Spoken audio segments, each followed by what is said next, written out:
Alright, so while the soldering iron's heating up, just to make it a little bit easier, you can pop this sensor out of the float, and it'll just wiggle out, and that'll come out. And then we can cut the zip tie right here,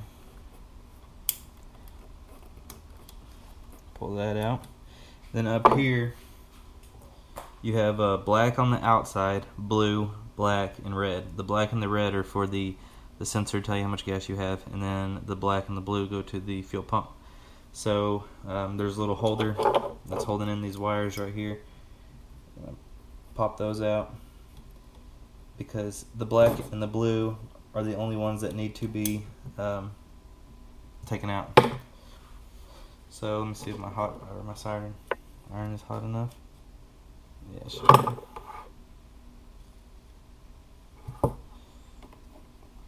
So you just want to hold it on there.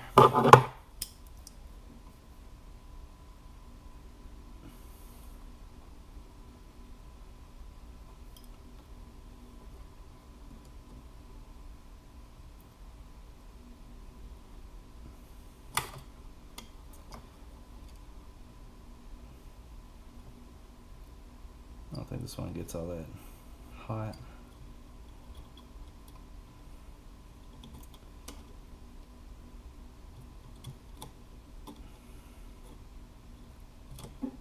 There's your black one.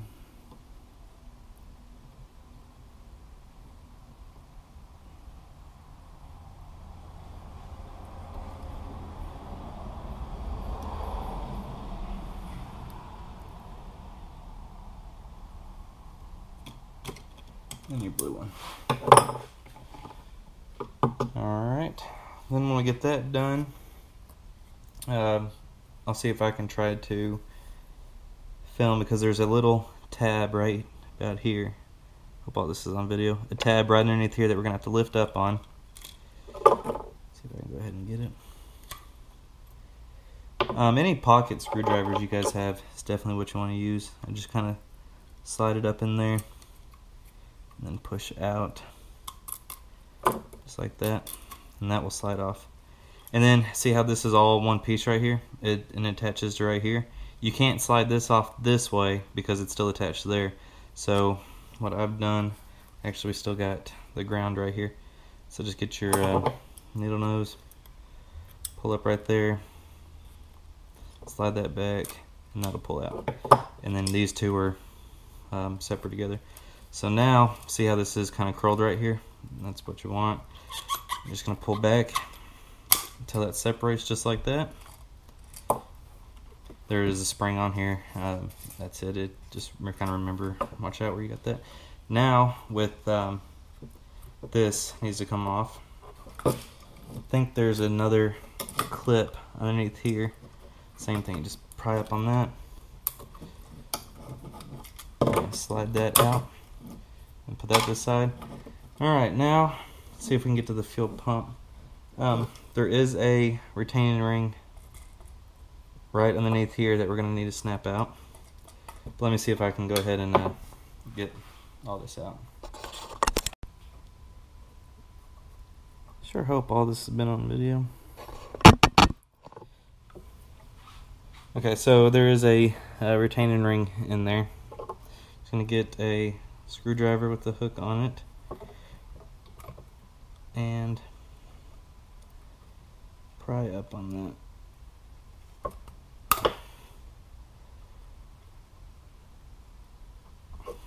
Now a new kit will give you a brand new retaining ring here. But take that out, and this will pull out just like that.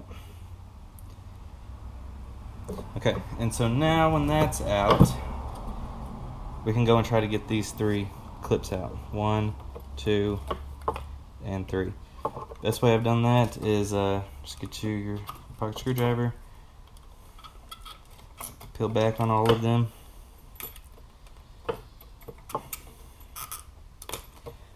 just like that. Boom, there's your fuel pump. This is the O-ring I was talking about that got smushed in the other one, so I'm going to need to reuse that. Then you have your cap here. pull this out. There's your fuel pump.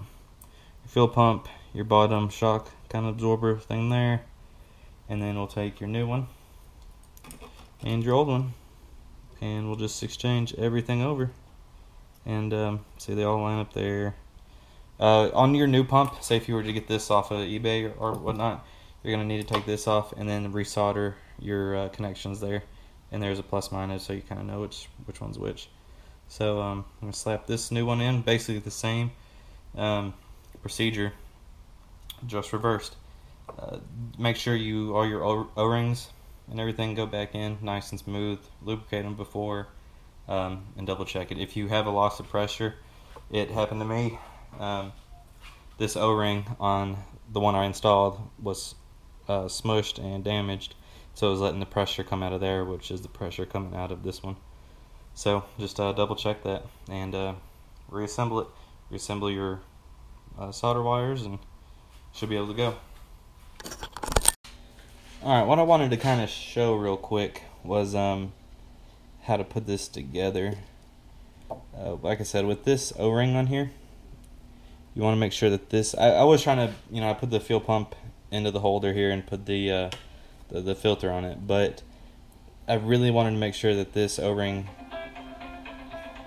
seated, and so I'm just suggesting to go ahead and put this in there, because there's only one hole here that it can fit. And put it in there, make sure it seats, then go ahead and put your rubber shock absorber, whatever you want to call it, on there, and then take your holder and put on there and snap it. And then when that's on there, then it's set, and then you can go ahead and put your filter on there and really put on your retaining ring. Alright, so I got the new fuel pump in there. Everything is back on, the level sensor, the new fuel filter, everything's soldered back up. I also got the gasket on there. And so, I don't know if you know how to do that, but you just tilt it so the level goes in there, and then this tang is going to be sitting a little weird, but let's see if I can just one hand. Just take it and kind of push that in there. Make it sit down in there. Sorry about that. But do one, make sure the gasket is up and over the lip here. And then kind of turn it, and then that will sit flush in there, and then we'll put the retaining ring on. But now I'm just going to prime it up and see if it actually makes a difference. Now with the new fuel pump in there, without the O-ring all done, we can go ahead and hook up this also. Fuel line, just get pushed on there, retaining ring in, the wires go in till it snaps, and that's it.